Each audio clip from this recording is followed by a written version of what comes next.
Magandang araw po mga kabarangay. Welcome to this week's Kapitan's Report. So, kamusta po tayo mga kabarangay? No, sana lahat po tayo ay maayos naman po ang kalagayan. Siyempre, apakainit na naman, apakainit pa rin no, ng klima at nagsisimula na ang tag-ulan. No? Pero sobrang malinsangan. Kaya doble ingat pa rin po tayo, lalo-lalo na when we are outdoors. At syempre, siguro kailangan baunin na rin natin ang ating mga raincoat, mga payong natin no, tuwing tayo ilalabas. Dahil nga, minsan ay bigla na lang tayong gugulatin ng pabugso-bugsong pag-ulan.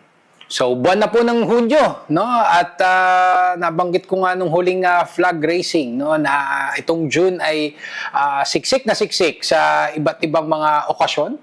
Kaya asahan nyo po no, ang iba't ibang mga activities natin no, patungkol po dito. Siyempre, unang-una, naandyan ang balik eskwela. No? Pride Month ay ipinagdiriwang din natin sa buwan ng Hunyo. Of course, ang Father's Day. Ang Araw ng Kalayaan, no? Independence Day, and of course, most importantly, para sa ating mga taga-barangay San Antonio, ang ating piyesta no? Sa June 13, which is kapistahan po ni San Antonio de Padua. So again, no?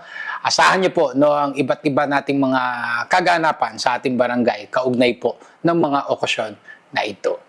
So ano ba mga kaganapan sa ating barangay nitong nakaraang linggo? So unang-una, nais ko lamang po, syempre magpasalamat po sa inyong lahat, sa inyong suporta at pakikiisa sa ating pagsasagawa ng ating barangay assembly at gayon din ang ating mga monthly sustainable programs dito po sa barangay San Antonio. So a few weeks ago no, ay ating iginanap o isinagawa po natin ang ating barangay assembly, which is our semi-annual report no, ng ating mga accomplishments dito po sa ating barangay. Of course, ito'y mandato po ng DILG sa lahat ng mga barangay sa buong Pilipinas na magsagawa ng barangay assembly tuwing Marso at Oktubre no, ng taong kasalukuyan. So, syempre tayo nung nakaraan, nung March ay campaign period, kaya sabi natin, no, i-defer na lang muna natin para hindi na lang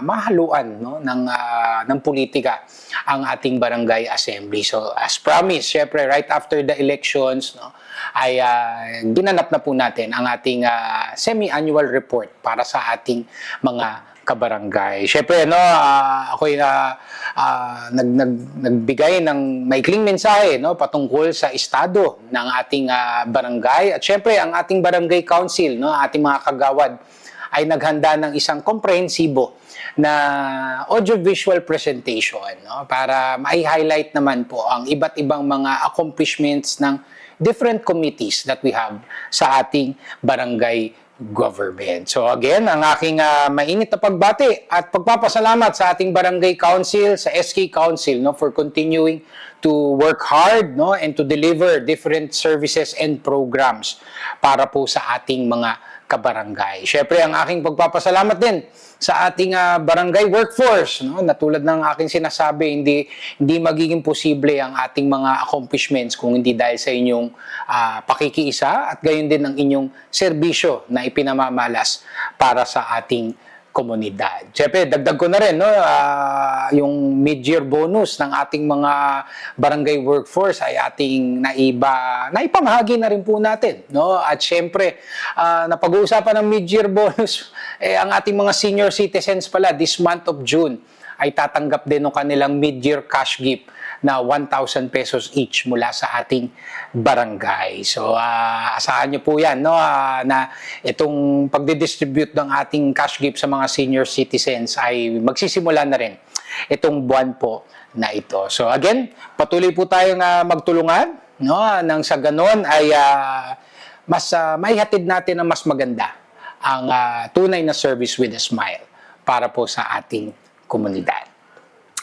And of course, no, ang ating mga monthly sustainable program sa Barangay San Antonio ay naging very successful din. No? Siyempre, magsimula po tayo sa ating BSA Pray and Play program, no? Ang ating monthly youth camp para po sa mga batang San Antonio. At ako'y natutuwa, no? Kasi dahil sa ating bagong schedule, which is the last Thursday of the month, at sa ginaganap ng 1 p.m., no? Parang mas marami tayong bata na mga batang San Antonio na naiimbitahan, no? At nakikiisa dito sa ating monthly youth camp. Syempre ako ay nagpapasalamat din sa ating main facilitators, no? Ating collaborator sa programa pong ito, ang Bagong Ilog Christian Fellowship. At syempre, papasalamat din ako sa ating workforce na nagtutulong-tulong sa logistics, no, ng ating Pray and Play program.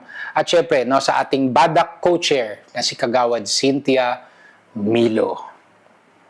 Naging patok din po sa takilya ang ating Basura to Ayuda program, ang ating Bayanihan Waste Management Program dito po sa Barangay San Antonio, no, every last Saturday of the month. At more or less 450 kilos of recyclable waste ang ating nakolekta, no? At nakakatuwa, dumarami rin ang ating mga stakeholders, no, na nagjo-join at nakikisa, no, sa programa pong ito, no? At syempre, no, excited na rin tayo dahil magre-resume na rin ang yard sale. Ito ating collaboration with Big Mac Marketing at ng Ortigas Malls na ginagawa dito sa may Capitol Commons, na kung saan ay nadadivert natin sa yard sale ang ilan sa ating mga nakokolekta na recyclable waste, no? Parang last year yata top ano tayo, no? Top 1, no? Nag-champion tayo doon. At sana this year, no, ay through our Basura to Ayuda efforts ay mag-number 1 pa rin ang Barangay San Antonio as one of the participating stakeholders na maraming na idadivert o na idadala na mga recyclable waste sa monthly yard sale. So again, maraming salamat sa mga nakiisa sa ating Basura to Ayuda, at syempre magkita-kita po ulit tayo sa ating susunod na Basura to Ayuda program. Syempre, ang aking pagbati rin at pagpapasalamat din sa ating Committee on Clean and Green at sa ating mga barangay workforce, no? And of course, led by Kagawad Justin Galang. At syempre, no, ang ating Sining Galing program ay naging maganda rin, no? Maayos ang naging Sining Galing program natin, no? Very well attended. At syempre, bukod sa Mother's Day theme na free art workshop, no, naidagdag pa natin ang ating pag-celebrate ng EMS Week or EMS Month. No? Siyempre, si Kagawad Melvin Villaruz ang nag-lead ng isang simple training, no, pagdating sa CPR at first aid, no? Siyempre, natuwa rin yung mga bata, no, yung mga parents nila na in attendance for our Sining Galing program. Sabi nga nila, no, sana mas maging regular, no, yung mga ganong activities dahil talaga na tumataas ang awareness nila, no, pagdating sa basic life support at gayon din sa first aid. At syempre, no, para ipagdiwang din ang Mother's Day theme natin, no, naghanda din tayo. Ang ating naging main art and craft ng araw po na yon, no, ay paper bouquets, no? And of course, ang ating naging volunteer artist ay si our very own, no, barangay employee na si Miss Jocelyn Losaria. So again, ako yung nagpapasalamat, no? Naging very enjoyable, no? Naging maganda ang collaboration ng DRRM at ng Tourism, Culture and Arts, no? Sa ating pagsasagawa ng ating Sining Galing program para po sa buwan ng Mayo. So again, ang aking pagpapasalamat kay Kagawad Melvin, no, sa inyo, sa ating pagsasagawa at pagdiriwang ng EMS Week sa ating barangay, and of course sa ating co-chair sa Tourism, Culture and Arts na si Kagawad Venus Laput. At syempre, ang Barangay San Antonio ay hindi rin papahuli sa mga programa at activities, no, kaugnay ng edukasyon, no? So, kamakailan ay formal na pong nagtapos ang school year ng Child Development Center sa buong lungsod ng Pasig. So, ang Pasig City LGU ay nag-host ng 47th Moving Up Ceremony, no, na kung saan ang lahat ng mga Child Development Centers sa buong lungsod ng Pasig, no, sa lahat ng mga barangay, no, ay nagkaroon ng simple moving up ceremony. Of course tayo, no, nagkaroon din tayo ng sarili natin dito sa ating barangay. Pero syempre required rin, no, tayo ay umattend sa i-host na moving up ceremony ng ating lokal na pamahalaan. Syempre, no, ang moving up ceremony ay inattendan ng ating mahal na mayor na si Mayor Vico Soto, at syempre iba't ibang mga official ng lungsod ng Pasig. Siyempre, ang inyong lingkod ay present din, no? Lalo-lalo na dun sa ating BSA Child Development Center. At siyempre, kasama ko ang ating Committee Co-Chair on Education na si Kagawad Pauline Blando. So again, ang aking pagbati, no, ng congratulations sa ating mga batang San Antonio na again, ito ay nag-moving up na, no? Yung iba magbi-big school na. At yung iba, syempre, aangat lamang ng panibagong level o ng baitang sa ating Child Development Center. Syempre, nais ko na rin magpasalamat sa mga parents and guardians na siyang patuloy na gumagabay sa kanilang mga anak sa kanilang pag-aaral. At syempre, ang aking pagpapasalamat din sa ating mga CDC teachers and staff, no, sa inyong dedication and once again for another successful school year. At syempre, dagdag ko na rin, no, nagsimula na rin tayo ng ating mga preparations para sa incoming school year na rin. No? Napaaga, no? Napaaga dahil ibinalik na po sa buwan ng Hunyo ang pasukan. Kaya't nagsimula na rin ang ating enrollment para sa ating Child Development Center. So, alam ko marami pa tayong slots, no? Kasi nung nagpa-update ako sa ating mga teacher, sabi nga nila sa amin, meron pa ho, marami pa ho actually, no? Para ma-meet natin ang quota. So, sa mga parents, sa ating mga taga-subaybay, no? Yung mga nanonood ngayon, no? Wag na ho natin antayin ng last minute. Baka mamaya kung kailan na nag-closing na tayo, naandyan na naman yung meron magbe-message, baka pwedeng makahabol. No? Sana ngayon pa lamang po, no? I-facilitate na po natin ang enrollment ng ating mga anak sa ating Child Development Center. So, syempre, kasama na rin dyan ang ating pag-upskill, no, sa ating mga Child Development Center teachers and staff. No? Particular, kamakailan nagkaroon tayo ng isang training and training session para sa ating mga teachers and staff led by Coach K. No? Para maturuan ang ating mga personnel sa wastong pag-handle sa mga children with hidden disabilities. Na alam naman natin, very prevalent ngayon sa ating society, no? At kinakailangan, no, ay maihanda natin ang ating mga staff, no? Lalong-lalo na itong darating na pasukan, no? Hindi maiiwasan na meron tayong ilang mga mag-aaral, no, na merong hidden disabilities, and of course we want to make sure that we handle them well, no? So again, ongoing na rin, no, ang ating distribution ng school supplies, no? So ang dami talaga ngayon, no? Talagang hindi naman sa pero pagura ng mga staff natin ngayon sa ating distribution ng school supplies. Talagang nanganak talaga dumami ang ating mga estudyante, no? Pero it's a good sign, no? At least nakikita natin na mga batang San Antonio ay interesado sa pag-aaral. So again, sa mga hindi pa ho nakakakuha ng inyong school supplies, no, para po sa daycare or child development center pupils hanggang grade 8, makipag-ugnayan lamang po kay Kagawad Pauline Blando. At para naman po sa grade 9 students o grade 9 level hanggang sa ating mga college scholars, no, makipag-ugnayan lamang po sa ating SK Chairman, kay SK Chairman Justin Garde.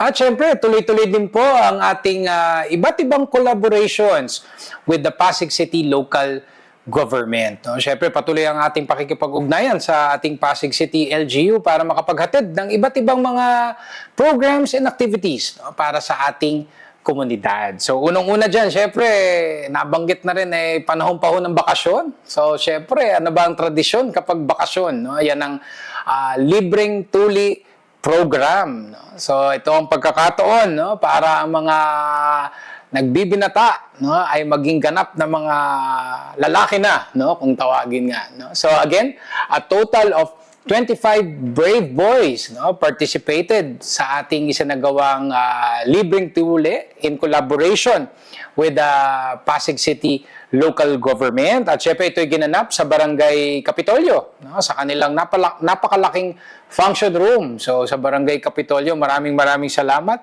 for hosting. So syempre doon sa ilan na hindi naging successful ang kanilang attempt para sila ay matulian, no, better luck next year, no. At syempre yung mga iba rin na hindi pa masyadong handa, no, syempre inassess muna So, next year, bawi tayo. Of course, yung mga medyo natakot, no? Talagang hindi maiwasan eh. Talagang nakakasindak. No? Makakita ka ba naman ng mga ng dugo at syempre yung iba talagang hindi maiwasan napapasigaw. So, syempre, mahahawa ka rin sa takot. So, next year na tayo. So, asahan nyo naman yan, taon-taon naman po ginagawa ang ating libreng tuli program. So again, maraming salamat sa ating mga matatapang na mga batang San Antonio, no? Ating mga brave boys, no? Syempre sa mga very supportive parents, maraming salamat. Syempre sa ating health center staff, no? na nag-asikaso sa ating mga candidates for tuli. Maraming salamat. At syempre sa ating Pasig City local government, sa ating City Health Department, maraming salamat. At syempre, naging very successful din po ang isinagawa na PWD validation dito po sa Barangay San Antonio. Of course, this was headed by the Pasig City PDAW at naging very efficient ang pagsasagawa ng validation ng mga PWD members ng Barangay San Antonio. So kahit yung mga PWDs na minors, na parents na lang nila ang pumunta para mag-facilitate ng validation ay na-accommodate din. So again, we had very good feedback sa very quick service, sa very efficient service. So again, maraming salamat sa Pasig City PDAW. And dun sa mga hindi nakapag-validate noong takdang araw po na iyon, makipag-ugnayan lang po sa ating barangay staff, kina Miss Berna, nang sa ganon ay malaman po natin kung saan kayo pwede mag-validate ng inyong PWD membership with Pasig City. And of course, ang aking pagpapasalamat din sa Commission on Audit sa ating naging very successful na exit conference. So, ang inyong lingkod ay nag-represent sa Barangay San Antonio sa isinagawang exit conference. Siyempre, kasama po natin ang ating ingat yaman na si Tres Lynn Suropia Labayan. At layunin po ng exit conference ay i-assess ang iba't ibang practices ng barangay pagdating sa financial management and to make sure na nasusunod natin, meron tayong compliances pagdating sa iba't ibang panuntunan ng Commission on Audit. So we're very happy to share that the barangay o Barangay San Antonio is highly compliant pagdating sa mga panuntunan ng COA.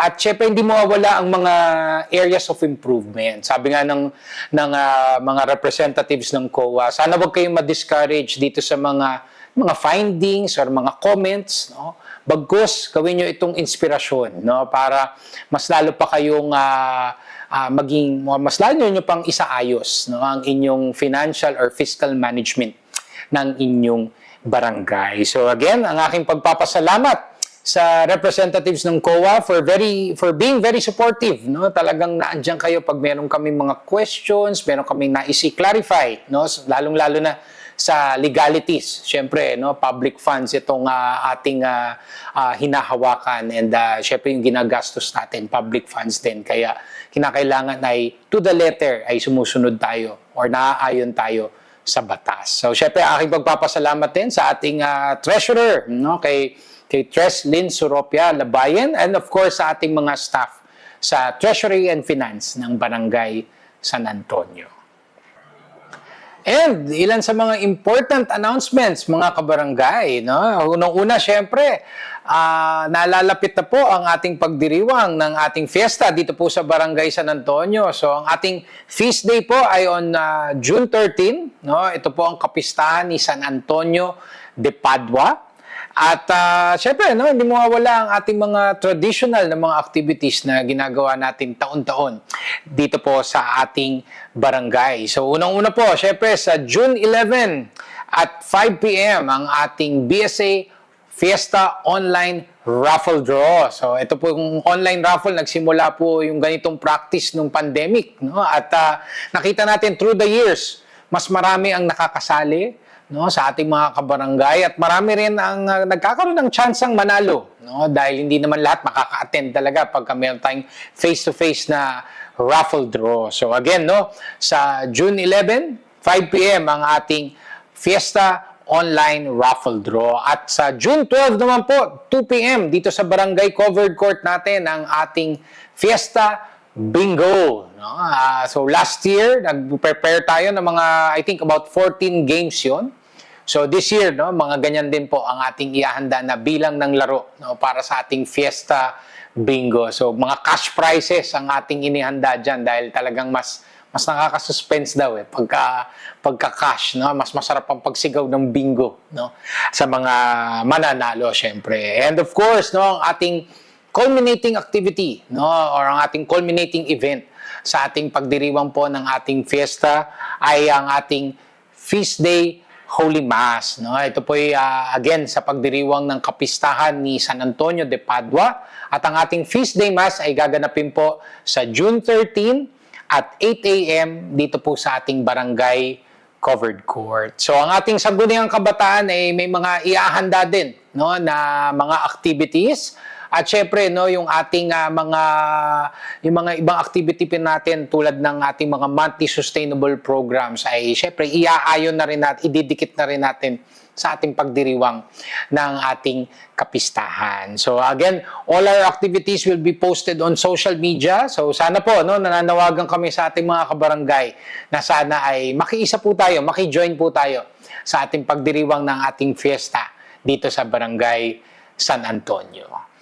And last but not the least, no, aking pagpapaalala lamang po para sa ating mga village stickers, no? So para ho mabigyan ng linaw, no, wala po tayong bagong sticker para po sa taong 2025 para sa ating village, no? Marami nang tumatawag sa amin, nagtatanong, may bagong sticker ho ba para sa 2025? Ang sagot po, wala po, no? So huwag kayong magpapalinlang sa mga ibang chismis na baka daw may bago na.